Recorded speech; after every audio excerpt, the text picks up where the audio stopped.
Bonjour, je viens de recevoir un nouveau tarot il y a quelques jours et je pensais que ce serait peut-être intéressant de montrer un petit peu comment on peut aborder un nouveau jeu.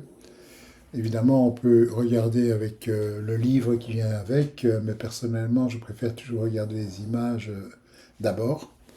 Alors, on peut regarder comment on pourrait faire trois cartes, par exemple, comme je fais le matin avec mon tirage du jour, et comment on peut déduire un petit peu ce qui se passe à partir des images. Donc, c'est le tarot qui s'appelle la base. Je crois que c'est tout nouveau et donc je l'ai reçu il y a 3 ou 4 jours. J'aime beaucoup parce que c'est un clone du Rider-Waite mais qui en même temps est assez différent dans le style où les images ne concordent pas tout à fait avec ce que Waite avait fait. Donc ça apporte une couche intéressante parfois pour l'interprétation. Enfin, jusqu'à présent, je n'ai fait que feuilleter un petit peu et regarder un petit peu les images. Je n'ai pas encore fait de tirage avec, donc nous allons faire le premier.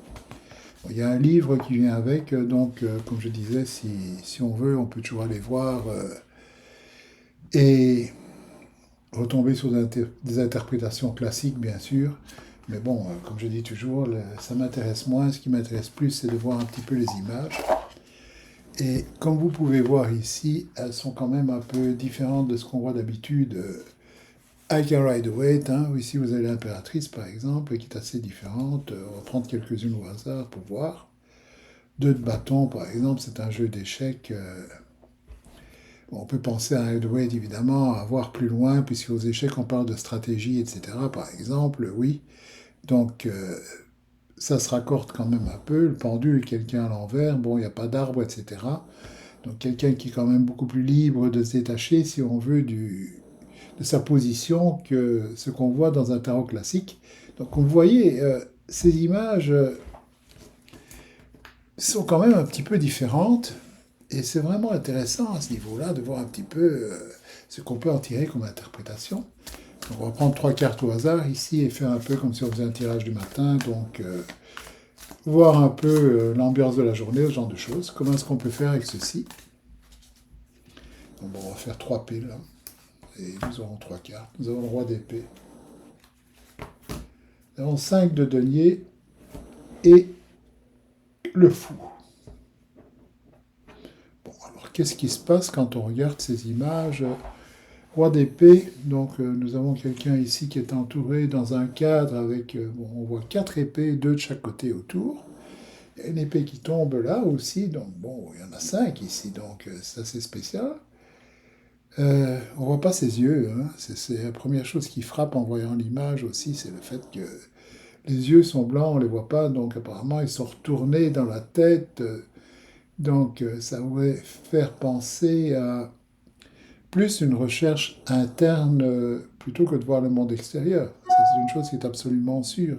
Ce qui est rare avec les rois, parce qu'en général, les rois aiment contrôler un petit peu ce qui se passe autour d'eux. Par exemple, gérer. Donc, un roi, normalement, c'est quelqu'un qui commande, donc il veut savoir ce qui se passe autour. Ici, apparemment, quand on voit cette carte, on penserait plus.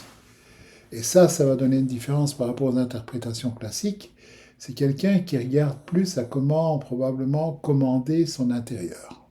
On voit cette épée qui est un peu en équilibre.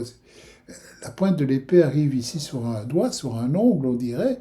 Donc il y a vraiment l'épée qui est mise en équilibre là sur un doigt, une chose qui est extrêmement difficile à faire, bien droite devant lui.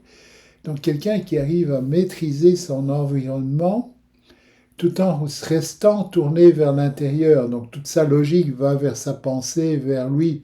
Ça pourrait faire penser à des choses comme méditation, essayer de contrôler son esprit, etc. Donc ici, on voit un contrôle absolument total de la part de cette personne. Garder ça en équilibre, c'est vraiment quelque chose de très difficile. Hein. Garder ça en équilibre, ça fait penser aussi, donc, puisque nous sommes dans les épées et que lui est tourné vers l'intérieur, garder toutes ces idées en équilibre, donc garder une tête claire pourrait venir de là. Donc c'est un peu ça l'idée de la méditation aussi, c'est de faire le vide et d'arriver justement à contrôler son esprit. C'est un petit peu à ça que cette carte fait beaucoup penser ici. En tout cas, c'est ce qu'elle me fait penser à moi. Ensuite, nous avons un 5 de denier qui n'est pas du tout ce qu'on voit d'habitude. D'habitude, dans un Rider-Waite, on voit deux personnes dans la neige qui sont devant une église, ou en tout cas devant une vitre, un vitrail, et qui avancent comme ça de façon assez malheureuse. Et ici, qu'est-ce qu'on voit? Un panier, un portefeuille, ici dans la main, qui est tenu à l'envers. Et bon, apparemment, il y a des deniers qui sont tombés ici de ce portefeuille, hein, de ce porte-monnaie. Il y a une main ici qui tire un rideau, comme si on allait voir derrière ce qui s'est passé un petit peu, hein. Donc, on a l'impression, en voyant ceci, que on se rend compte tout doucement, apparemment, ou d'un coup, avec qu'il n'y a plus rien dans le porte-monnaie. Il n'y a plus rien. On n'a plus de ressources. Pourquoi? Parce que si on tire le voile pour aller voir, on voit tous ces deniers qui sont là, qui vont vers l'escalier ici. Donc on a l'impression qu'on a essayé de s'élever au niveau financier, etc., avec l'escalier. Donc essayer de monter, et tout ça nous a coûté énormément de ressources, et maintenant on est à vide. Donc ici, il y a une impression assez négative aussi de la situation. Puis bien sûr, se retrouver sans argent, sans ressources, c'est une chose qui n'est vraiment pas bien. Mais bon, on comprend un petit peu mieux pourquoi ça s'est passé. Alors, bon, on comprend peut-être mieux aussi pourquoi nous avons d'abord ce roi qui est en méditation intérieure, etc. C'est le fait peut-être d'essayer de contrôler, d'essayer de voir ce qui s'est passé aussi. Après tout, c'est quand même un roi d'épée qui est là. Et la dernière carte, c'est le fou. Lui qui est dans une position complètement différente aussi de ce qu'on a dans le Rider-Waite, hein. Le Rider-Waite, d'habitude, vous avez une personne qui est au bord d'une falaise et qui avance avec son chien. Ici, qu'est-ce qu'on voit? La personne a carrément sauté. Donc, comme on dit en anglais, leap of faith. Je ne sais pas exactement comment on peut traduire ça en français, mais c'est plutôt un saut. Si on traduisait littéralement, c'est un saut où on a confiance. Donc le fait d'être confiant que si on saute, on ne va pas se casser la figure, qu'on va arriver quelque part, que les choses vont bien se passer, etc. Et là, bon, on a un chien qui suit aussi. Donc c'est un peu ce qui se passe ici. On a toutes les cartes autour qui sont en train de tomber en même temps.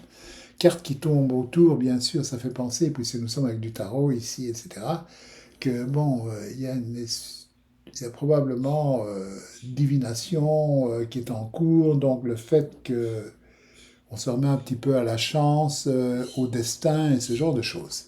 Maintenant, si on regarde les cartes, les trois l'une à côté de l'autre, on se rend compte que le fou est en train de tomber, mais en même temps est en train de regarder par ici. Donc, ce que je ferai à ce moment-là, c'est essayer de comprendre les images de droite à gauche, parce que j'ai l'impression que, en voyant le fou qui regarde par là, que lui est en train de montrer une situation qui va se passer ou vers quoi il va tomber. Donc c'est ça un petit peu qui oriente ma lecture aussi le matin. C'est vraiment de voir dans quelle direction la personne est en train d'aller pour essayer de voir un petit peu ce qui se passe. Donc ici, nous avons quelqu'un qui est en train de tomber, qui n'a apparemment aucune notion de responsabilité, on pourrait dire, qui se livre au destin pour voir vers quoi on va. Et malheureusement, quand on voit ici, on a ce destin qui est en train d'apporter quoi? Pas grand-chose. On a quelqu'un qui se retrouve avec rien comme ressources, etc. C'est un peu l'idée aussi du fou d'aller dans tous les coins, dépenser sans compter, etc. Donc on retrouve un peu ceci dans les deux cartes. Et donc en résultante, qu'est-ce qu'on a? Il serait grand temps ici de se tourner vers l'intérieur et de regarder un petit peu les raisons pour lesquelles ceci s'est passé. C'est pour ça peut-être que nous n'avons pas les yeux qu'il regarde vers lui-même, donc vers l'intérieur.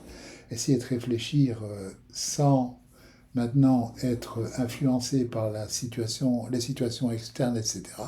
Essayer de penser à ce qui s'est passé pour essayer probablement de trouver une solution. Donc ici, on pourrait dire donc il y a une attitude un peu cavalière, si on veut, où on ne fait pas du tout attention à ce qui se passe, qui a créé une situation où on se retrouve à un niveau de pauvreté. Donc on n'a plus de ressources, hein, que ce soit financier ou pour autre chose, on n'a plus de ressources avec soi. Et donc ceci impose à ce moment-là une mûre réflexion pour voir ce qui s'est passé et en tirer la leçon. Voilà un petit peu comment je regarderai trois cartes comme ceci avec un nouveau tarot. Non, bon, je vais découvrir un peu plus. J'en mettrai quelques-uns sur Instagram pendant la semaine.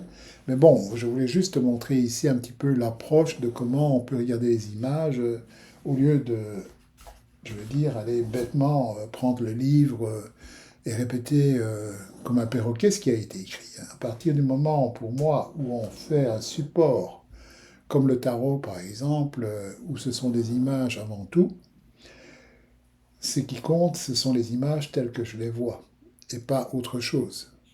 Et comme j'ai encore lu ce matin, je ne sais plus qui avait écrit ça, mais bon, la citation disait que il est beaucoup plus important de comprendre ce qu'on voit plutôt de comprendre ce qu'un auteur a écrit. Et pour moi, c'est extrêmement important parce que ceci, nous avons tous notre sensibilité, nous avons tous notre façon de voir des images et d'y répondre. Et après tout, quand on y pense, la divination ou lire les cartes, ce n'est pas simplement répéter des formules toutes faites. Hein. Ça, je me suis toujours battu contre cette idée. La divination, c'est on prend des cartes, on les regarde et qu'est-ce qu'elles nous inspire, qu'est-ce que notre expérience nous en dit, c'est ça qui est important. Parce que quelqu'un en a écrit. Donc voilà un petit peu comment je ferai. Donc voilà, je vous retrouve dans quelques jours. Merci beaucoup. Et si bien sûr vous aimez ce genre de vidéos, je vous conseille bien sûr de vous abonner à ma chaîne, comme ça vous serez prévenu quand les prochaines vidéos viendront. Voilà, ce sera à bientôt. Merci.